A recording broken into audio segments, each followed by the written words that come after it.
Sa pahayagang Philippine Daily Inquirer, isang Amerikanong expat ang sumulat kamakailan ng isang liham ng pag-ibig at pasasalamat sa bansang anyay nagsilbing tahanan niya sa mahabang panahon.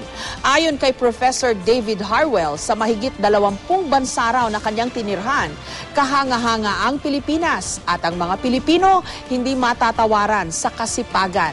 Saan man sa mundo, anya, lutang daw ang abilidad ng mga Pinoy, matiisin at hindi nagrereklamo.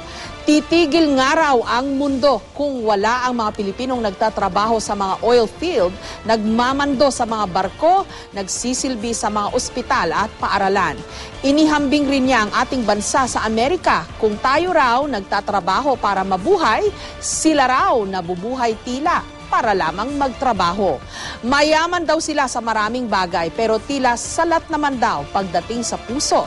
Samantalang puno ng sakripisyo at mahirap ang buhay para sa nakararaming Pilipino, isang katangian daw na lubos niyang hinahangaan ang pagpapahalaga natin sa ating mga pamilya.